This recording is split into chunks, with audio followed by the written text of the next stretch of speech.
Hola, buenas tardes. Vamos a hablar de los trastornos motores esofágicos hoy día. Como todos ustedes saben, cuando uno ingiere un alimento, el trayecto que éste hace desde la boca hacia el estómago no es a través de un tubo rígido o un tubo absolutamente adinámico, por donde solo por gravedad cae el alimento.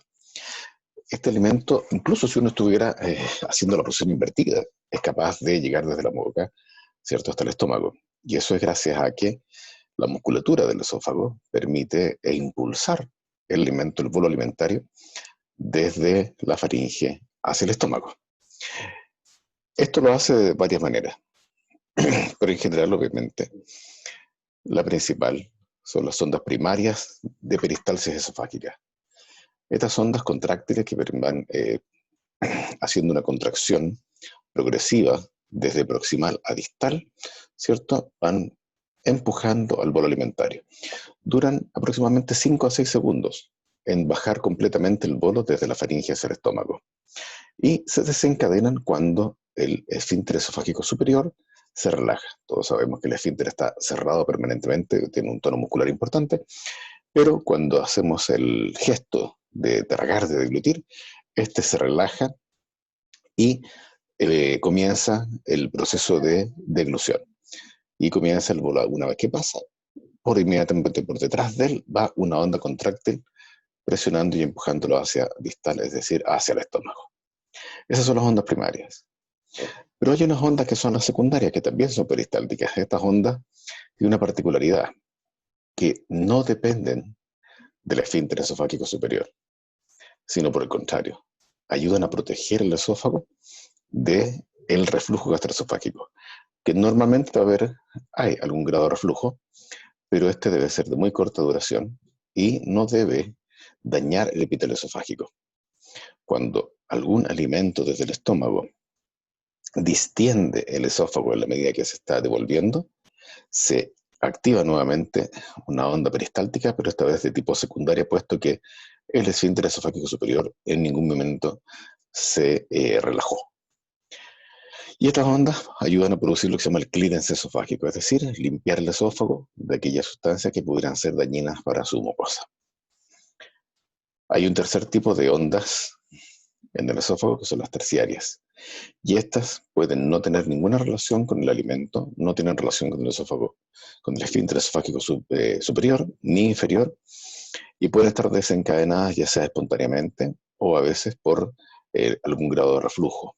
O a veces incluso también el hecho de pasar algún tipo de alimento podría desencadenarlas, pero sin una relación directa entre uno y otro. Y son las ondas terciarias. Y estas no son peristálticas. Estas son unas ondas generalmente espásticas, muy sensibles, que pueden llegar a causar mucho dolor y obviamente no propulsan el bolo alimentario.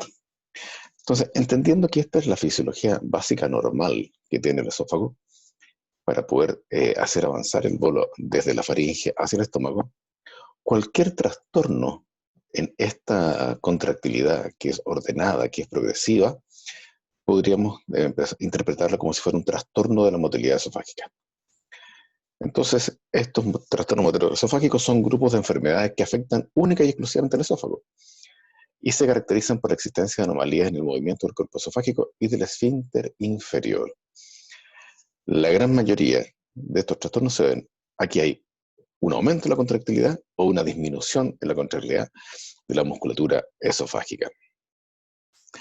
Y de estas puede haber de varios tipos. Puede haber primarias, es decir, que dependen única y exclusivamente de la posibilidad que tiene el cuerpo esofágico de mover, es decir, la musculatura esofágica. Cuando se ven alteradas puede ser ya sea por esclerodermia o alguna patología muscular propiamente tal de la musculatura esofágica. Puede ser por problemas metabólicos, es decir, pacientes que, por ejemplo, pueden tener diabetes, hipo o hipertiroidismo, el mismo reflujo gastroesofágico pueden causar alteraciones en la motilidad de la musculatura esofágica, alteraciones neurológicas, los accidentes cerebrovasculares también pueden llegar a causarla, y algunas fallas también en el sistema nervioso entérico. Todos sabemos, ¿cierto?, que el sistema nervioso del tracto digestivo tiene una inervación propia, y cuando esta falla, por ejemplo, en el caso de una calasia esofágica, que pudiera ser secundaria a una enfermedad de Chagas, por ejemplo, esto también causa un trastorno en la motilidad esofágica. ¿Cómo nos damos cuenta de que un paciente puede tener un trastorno de motilidad esofágica? La verdad es que en un principio no es fácil. Los síntomas en general son bastante inespecíficos. Disfagia, dificultad para tragar, dispepsia, ¿cierto? La sensación de tragar, pero que no tiene una sensación, ¿cómo se llama?, de normalidad. Puede tener, ¿cómo se llama?, una intolerancia, flatulencia, etcétera. Dolor, que cuando llega a ser importante e intenso, incluso podemos llegar a hablar de lo que se llama non-cardiac chest pain, que es cierto que es un dolor retroesternal de origen no cardiológico, que muchas veces obliga incluso, por la intensidad del síntoma, a descartar primero una causa cardiológica. Y no es raro que estos pacientes se van enfrentados a exámenes como ecocardiogramas, como incluso coronariografías. También la pirosis, como se llama, la sensación de ardor ascendente desde el epigastrio, ¿cierto?, hacia el retroesternal, también puede ser un síntoma de un trastorno motor esofágico. Y la regurgitación, que es la devolución del alimento sin haber desencadenado, ¿cierto?, un reflejo de vómito. ¿Cómo vamos a hacer el diagnóstico de un trastorno motor esofágico? Bueno, midiendo la función esofágica. Y para eso, en la historia de los exámenes que se realizan para poder medir la función esofágica, el más importante y el que hace el gold standard es la manometría esofágica. Manometría esofágica que ha tenido una historia. Por ejemplo, esta imagen que ven acá es un manómetro por perfusión de agua. Estos son distintos canales de agua, ¿cierto?, que están conectados a un suero. Estos son, en el fondo, un transductor de presión y desde aquí va conectado a una sonda que el paciente tiene puesta y en la resistencia que ofrece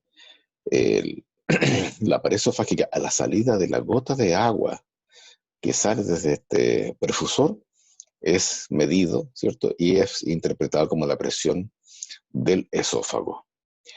Este era un examen que se hacía no hasta hace mucho tiempo y todavía se sigue haciendo en algunos centros, ¿cierto?, que es relativamente incómodo. No tiene un estándar de medición en particular, puesto que esto es mucho de interpretación. Lo que uno ve cada vez que se genera una onda, por ejemplo, en un canal, es eso. Después en el otro canal uno ve esto, luego aquí, luego acá, y uno va interpretando que esta es la onda de contracción, en este caso una peristalsis primaria que va bajando, ¿cierto? Hoy en día, este examen lo hemos reemplazado por la misma manometría, pero esta vez de alta resolución, ¿cierto? La informática, la tecnología digital nos ha permitido mejorar esto. Y es así como esta sonda que tenía entre 4 y 8 canales para poder medir la presión del cuerpo esofágico y su función, ahora lo cambiamos por esta otra sonda, en donde tenemos acá más de 12, ¿cómo se llama? Perdón, tenemos acá 36 canales, cada 1 centímetro, y cada canal tiene 32 sensores, o sea, tenemos 432 puntos de obtención de datos.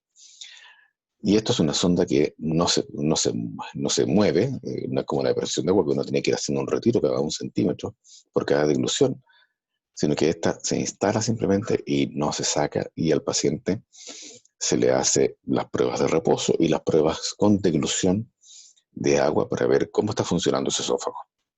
Y es capaz de medir simultáneamente desde la faringe, donde vemos acá el esfínter esofágico superior, hasta aquí abajo, donde está el esfínter esofágico inferior. Y es así como aquí, por ejemplo, estamos viendo lo que sería una deglución normal. Cuando la persona va a tragar, se ve inmediatamente que se relaja el esfínter superior y comienza a bajar el bolo alimentario. Aquí vemos una zona que tiene una presión un poco más alta, puesto que es la zona de musculatura estriada del esófago.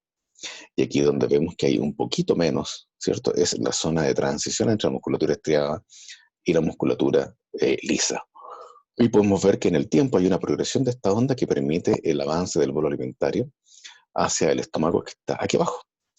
Aquí vemos el esfínter esofágico inferior, el cual nosotros podemos apreciar que se relaja casi al mismo tiempo que se relaja el esfínter superior, permitiendo que cuando va bajando el bolo alimentario, este no encuentre resistencia y pueda pasar directamente al estómago. Después que pasa, se genera una pequeña onda de mayor presión, para volver luego a su tono muscular. Ahora, entre una onda y otra tiene que haber lo que se llama un periodo de latencia. Es decir, si yo inmediatamente de haber tragado acá el bolo de agua que es con el que se hace esta prueba, no dejo pasar nada de tiempo y le doy al paciente otro bolo de agua, lo que va a ocurrir aquí es que probablemente voy a abrir el esfínter superior y no voy a ver una onda de peristalsis. Tiene que haber un periodo de latencia en donde la musculatura se recupera para que así luego, después de al menos 30 segundos, volvamos a tener una nueva onda de peristalsis normal. Forma parte del estándar de medición del examen. Y es así como vamos haciendo, según el tipo de alteraciones que vamos viendo, el distintos tipos de diagnóstico de trastorno motor esofágico. Cuando lo hacíamos con la manometría por perfusión de agua, la verdad es que las alternativas de trastorno motor en general no eran tantas. Era bastante fácil hacer el diagnóstico. Hablábamos de una aperistalsis cuando no había ningún tipo de contracción, ¿cierto? Y esta, lo poco que uno podía ver a lo mejor de actividad esofágica, tenía muy bajita presión, por lo tanto era una contracción absolutamente inefectiva para movilizar un bolo alimentario. Hablábamos de motilidad esofágica inefectiva, ¿cierto? Cuando veíamos una peristalsis, pero esta tenía muy baja presión, por lo tanto tampoco tenía la capacidad de vencer después la resistencia que se ejerce en el esfínter esofágico inferior. Obviamente normal. Hablábamos, ¿cierto?, de después de un esófago en cascanueces, que aquí en vez de tener ondas de baja presión, al revés, tenemos ondas de muy alta presión por sobre los 180 mililitros de mercurio, ¿cierto? En donde por lo menos tiene que haberse medido de 3 a 8 sensores por sobre el esfínter esofágico inferior. Como podemos ver, no solamente hacemos el diagnóstico de los trastornos del esófago, sino que también del mismo esfínter esofágico inferior, en donde podemos medir, ¿cierto?, la presión de este, ¿cierto? Y en algunos casos nos vamos a encontrar que esta presión puede estar aumentada. Y hablábamos, porque esto es antiguo, digamos, de un esfínter esofágico inferior hipertenso aislado cuando superaba esa presión, pero el esfínter tenía una relajación normal.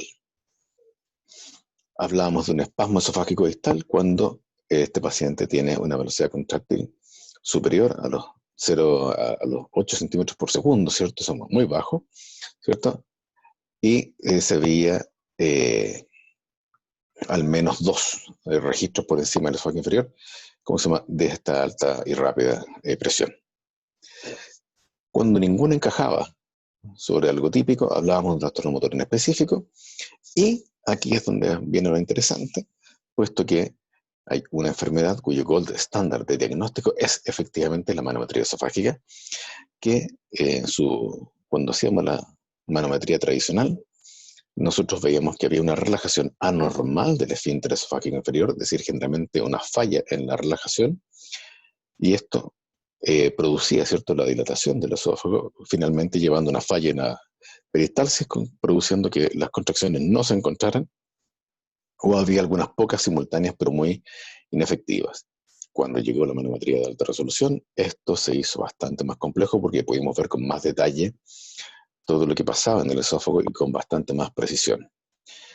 Y tanto es así que pudimos definir que había la acalasia esofágica, se descubrió que es efectivamente una enfermedad que es progresiva, en donde vamos viendo desde los problemas en los cuales se producen las primeras fallas de la contractilidad del esfínter esofágico inferior, pero con una peristalsis todavía conservada, y posteriormente vamos viendo cómo va echándose a perder la peristalsis del esófago, hasta que obviamente llega a ser este canal ancho que mantiene por la cantidad de contenido capaz de retener y que lentamente se vacía finalmente por gravedad, una presión de reposo discretamente más alta que lo que uno espera dentro del tórax, que sería una presión negativa.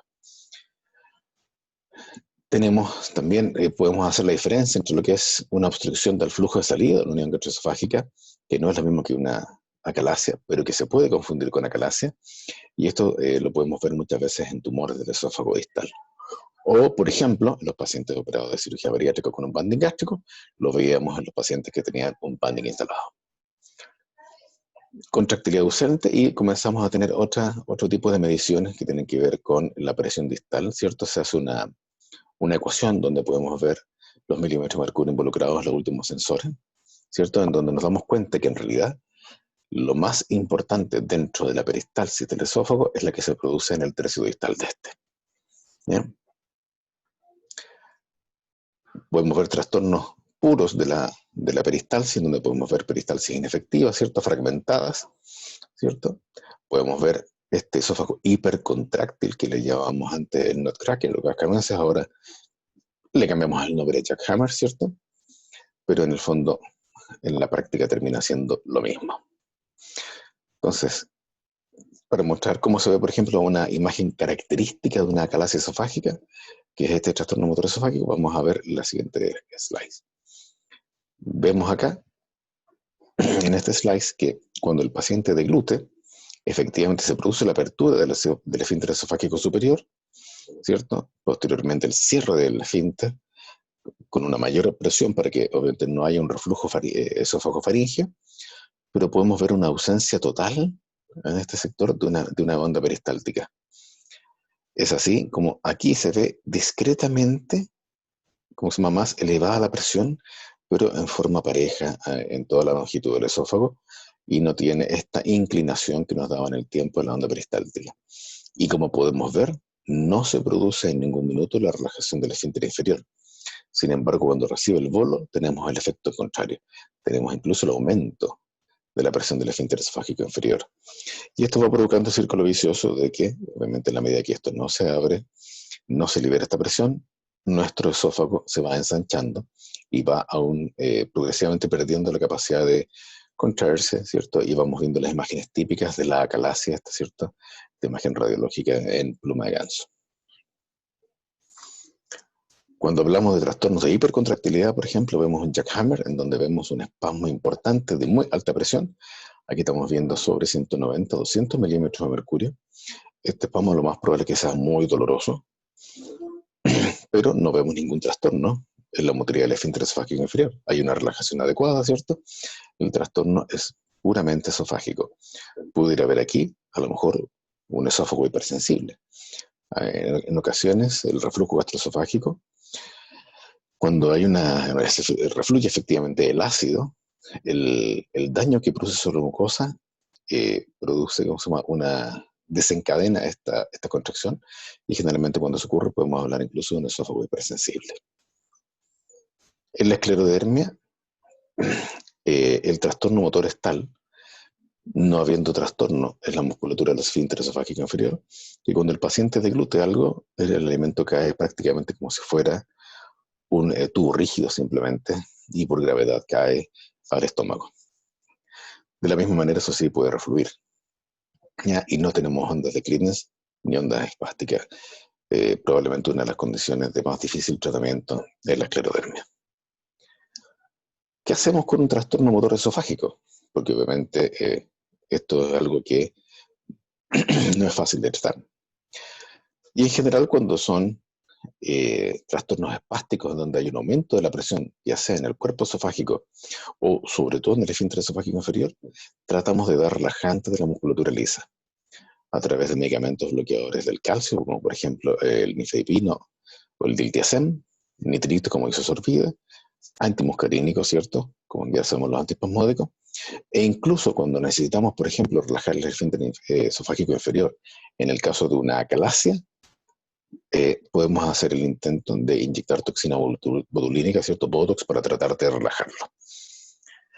Dentro de las alternativas endoscópicas, tenemos para el tratamiento sobre todo de los esfínteres esofágicos inferiores hipertensivos, ya sea primario o por acalasia, ¿cierto?, la dilatación con balón, que debe ser brusca, debe haber una ruptura de la musculatura del esfínter, ¿cierto?, o las técnicas endoscópicas, ¿cierto?, de POEM, que es la miotomía endoscópica transepitelial. Cuando la situación lo amerita, tenemos dos situaciones mediante las cuales podemos hacer lo que se llama una miotomía quirúrgica. Una es la acalasia esofágica, en donde directamente pasemos vía laparoscópica, y ya actualmente, ¿cierto?, lo que se llama una miotomía de Heller, que es en el fondo abrir la musculatura y permitir que la mucosa gastroesofágica se hernie a través de esta para estar seguros de que el paciente efectivamente liberó la presión sobre el esfínter, y esta se hace desde al menos 1 o 2 centímetros, desde el cuerpo esofágico hacia proximal, y por una extensión al menos de 5 o 6 centímetros por sobre el esfínter esofágico inferior. En algunas ocasiones muy excepcionales, de casos muy estudiados que no tienen ningún tipo de respuesta y cuya connotación clínica causa gran problema al paciente, podemos incluso tener que ya hacer una miotomía extensa a lo largo de todo el tercio distal, al menos del cuerpo esofágico. Ahora, ¿cómo andan estos tratamientos? En general, no tan bien. Ya el trastorno motor esofágico es un tratamiento que a la larga termina siendo muy sintomático. No tenemos cómo revertir un trastorno motor, salvo en aquellas ocasiones en las cuales podemos intervenir con cirugía, como en la calasia esofágica. ¿Ya? Les muestro los cachorritos que tuvo mi perrita hace una semana exactamente. Gracias.